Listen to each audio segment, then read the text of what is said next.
Haleluya, haleluya, haleluya. Selamat pagi Bapak Ibu Saudara yang terkasih di dalam Tuhan Yesus Kristus. Selamat bertemu kembali di Sarapan GPDI Situbondo. Bersyukur kepada Tuhan Yesus, hari ini kita masih diberikan nafas kehidupan dan kesehatan, sehingga hari ini kita masih bisa dipercaya oleh Tuhan untuk melayani Tuhan dan mengasihi Tuhan. Bersyukur melalui Tuhan Yesus, melalui Bapak Ibu Gembala yang masih memberikan kesempatan kepada saya untuk berbagi tentang firman Tuhan yang berlaku di dalam kehidupan saya. Bapak Ibu Saudara yang terkasih dalam Tuhan Yesus, hari ini kita berada di satu tempat yang luar biasa, satu ciptaan Tuhan yang luar biasa, di puncak gunung, meskipun ini adalah gunung kecil atau bukit di kota Situbondo, dan kita bersyukur bahwa meskipun di kota tapi kita masih tetap punya gunung dan hutan. Bapak Ibu, sebelum kita memulai kegiatan kita pada hari ini, mari kita buka Alkitab kita masing-masing untuk menjadi bekal bagi kita sepanjang hari ini ataupun dalam hari-hari yang ke depan untuk menghadapi hari-hari yang akan Tuhan berikan kepada kita. Kita akan berikan judul untuk tema kita hari ini, yaitu naik-naik ke puncak gunung. Bapak Ibu Saudara, kita baca di dalam Keluaran 24 ayat yang ke-16. Keluaran 24 ayat yang ke-16. Saya bacakan. Kemuliaan Tuhan diam di atas gunung Sinai, dan awan itu menutupinya 6 hari lamanya. Pada hari ke-7 dipanggilnyalah Musa dari tengah-tengah awan itu. Bapak Ibu Saudara yang terkasih dalam Tuhan, ini tadi adalah satu proses untuk naik gunung. Dan kenapa kita harus naik gunung? Ada beberapa orang yang memang hobi untuk naik gunung. Karena ketika orang itu hobi naik gunung, dia akan bisa tahu ketika dia ada di puncak gunung, ada satu pemandangan yang tidak dia bisa lihat dibanding dengan orang yang melihat secara umum di dunia nyata atau di dataran rendah. Jadi dengan demikian ada orang-orang tertentu yang memang hobi naik ke puncak gunung karena di sana ada satu pemandangan yang tidak bisa dilihat sama seperti yang di bawah. Meskipun sekarang dalam dunia fotografi dan dengan dunia digital yang luar biasa, internet dan sebagainya, kita bisa tahu tentang foto atau video di tempat-tempat yang tinggi tanpa kita harus datang ke sana.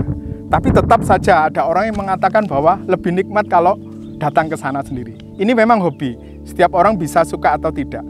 Tetapi kenapa di dalam sebuah kerohanian, terutama kita di dalam mengikut Tuhan Yesus, mengapa arah kita ke puncak gunung? Apa arti gunung itu, puncak gunung atau ketinggian atau naik level?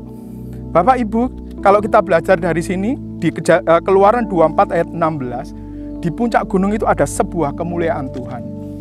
Di puncak gunung itu ada sebuah kejayaan Tuhan, dan kita bisa mengalaminya itu kalau kita ada di puncak gunung atau di atas gunung. Di 1 Raja-Raja 19 ayat 12 di situ dikatakan, dan sesudah gempa itu datanglah api, tetapi tidak ada Tuhan dalam api itu, dan sesudah api itu datanglah bunyi angin sepoi-sepoi basah. Bapak Ibu, ternyata di puncak gunung pun dalam keadaan di dalam konteks ini ada api dan sebagainya yang panas, tetapi sudah itu ada angin sepoi-sepoi basah. Berarti ada sebuah hal yang nikmat, ada sesuatu hal yang menyenangkan, ada sesuatu hal yang bisa dinikmati dari keadaan yang tidak baik atau panas menjadi keadaan yang sepoi-sepoi. Sepoi-sepoi itu tidak terlalu kencang, tidak terlalu pelan, tapi cukup, dan itu menyejukkan.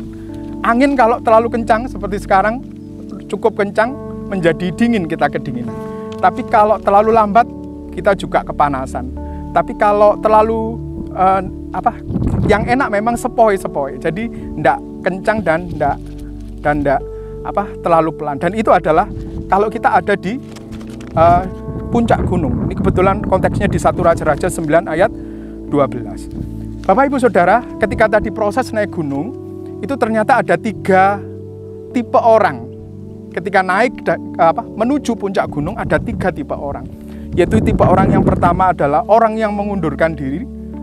Yang kedua kita sebut sebagai orang yang berkemah. Dan yang ketiga adalah seorang pendaki. Bapak Ibu, ketika memutuskan untuk naik gunung, satu keputusan untuk naik gunung atau naik level itu biasanya ada 3 tipe itu orang itu. Yang pertama adalah belum naik gunung sudah mundur dulu. Dari beberapa pengalaman saya naik gunung, Bapak Ibu, ada satu pengalaman yang menyenangkan bagi saya, yaitu pengalaman pertama. Pengalaman pertama saya naik ke Gunung Panderman di Batu, Malang. Ada 10 orang teman SMA waktu itu yang mau jalan ke sana, dan kita memutuskan untuk naik gunung. Dari 10 itu oke, kita naik. Ternyata yang naik cuma 7, yang 3 mengundurkan diri. Bapak Ibu, di dalam kehidupan kita juga sama. Ketika ada orang untuk memutuskan untuk naik level, untuk naik ke puncak gunung, untuk memperoleh satu kerohanian yang lebih tinggi, juga ada tipe orang yang begini. Ada orang yang tipe tetap jalan, tapi juga ada orang yang tidak mau melanjutkan jalannya. Itu tipe yang pertama. Tipe yang kedua adalah orang yang berkemah, atau yang kita sebut sebagai campers. Bapak Ibu, ada satu pengalaman ketika naik gunung agak tinggi dan harus menginap, ada beberapa pos yang kita harus ikuti. Itu ternyata juga ada teman-teman yang ada di kemah itu dan tidak mau melanjutkan. Nah, ini artinya apa? Jadi mereka ada di dalam kemah itu, mereka merasa nyaman dan tidak mau melanjutkan sampai ke puncak gunung. Dalam kehidupan sehari-hari juga sama. Ada kerohanian-kerohanian kita yang tidak kembali, tapi tetap jalan. Tapi sesudah dia merasakan sebuah kenyamanan, ada comfort zone di situ, zona nyaman, dia akan berhenti dan tidak mau melanjutkan lagi. Nah, ini berarti kalau dia tidak mau melanjutkan lagi dan berkemah ada di tempat nyamannya, berarti dia tidak akan sampai di puncak gunung, tidak akan melalui atau mengalami naik level. Itu yang kedua. Dan yang ketiga adalah seorang pendaki tentunya, atau climbers. Seorang pendaki tentunya apapun yang terjadi, dia tahu tujuannya, yaitu sampai ke puncak gunung, dan kita harus nyampe di sana.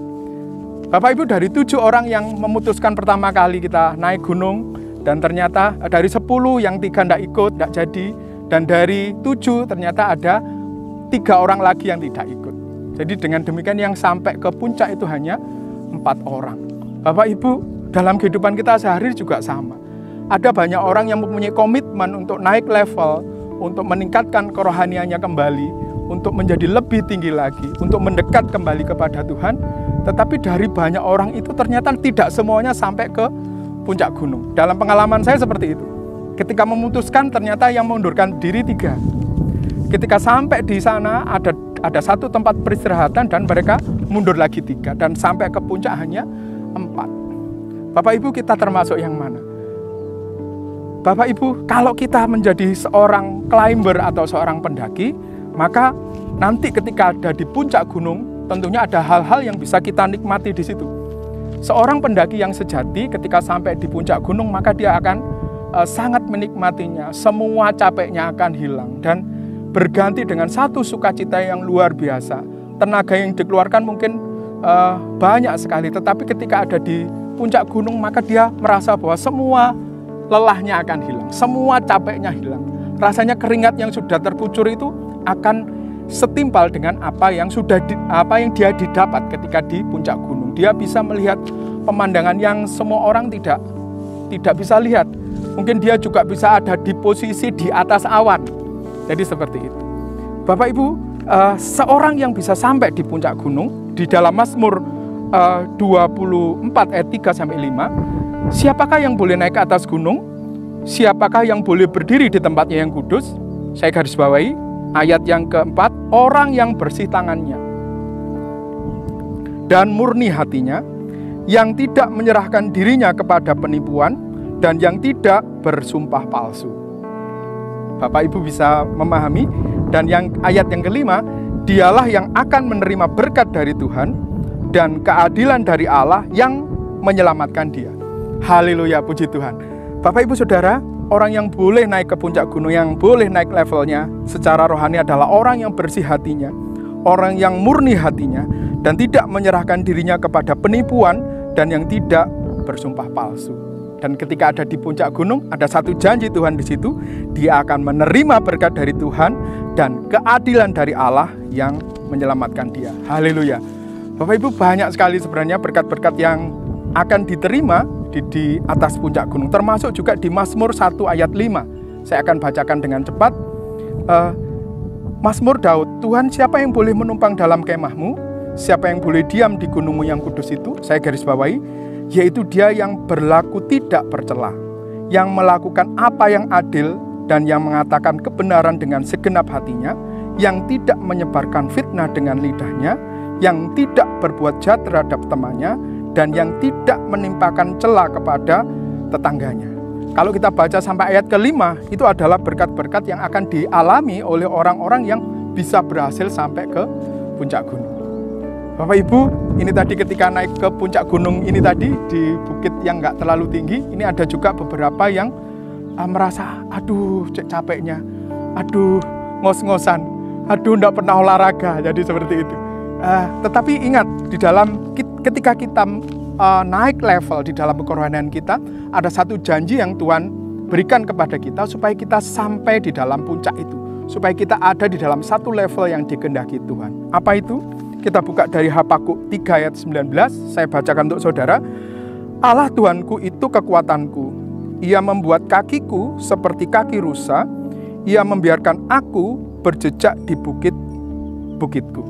Bapak Ibu, ada satu janji dari Tuhan, yaitu Tuhan akan memberikan kekuatan supaya kita bisa melalui sebuah tantangan, semua tantangan, dan kita berada di dalam puncak gunung, di dalam satu level rohani yang Tuhan kehendaki, dan kita akan mendapatkan berkat-berkat Tuhan yang luar biasa dari situ. Bapak Ibu Saudara, di masa pandemi ini adalah masa-masa yang sulit. Banyak orang yang mengeluh ekonomi melambat, penjualan tidak terlalu kencang seperti biasa.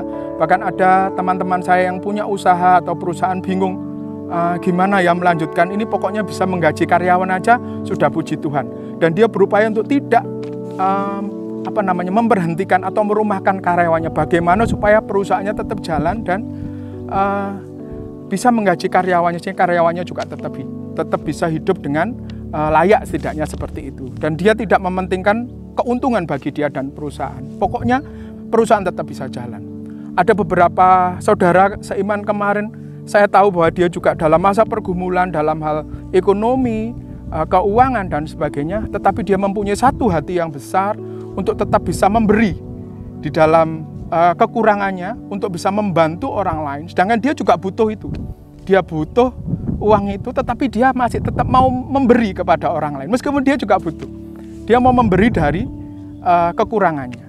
Jadi dengan demikian, ini merupakan satu level yang Tuhan kehendaki di dalam kerohanian kita. Bapak Ibu Saudara, Bapak Ibu ada di tipe yang mana? Tipe seorang quitter atau yang mau naik gunung tapi tidak kembali, atau tipe yang berkemah, mau ke naik gunung tapi tetap berkemah dan tidak melanjutkan? Dan apakah Bapak Ibu mau menjadi seorang pendaki yang akan menaikkan level kerohanian, tetap terus maju di dalam Tuhan dan menikmati berkat-berkat Tuhan?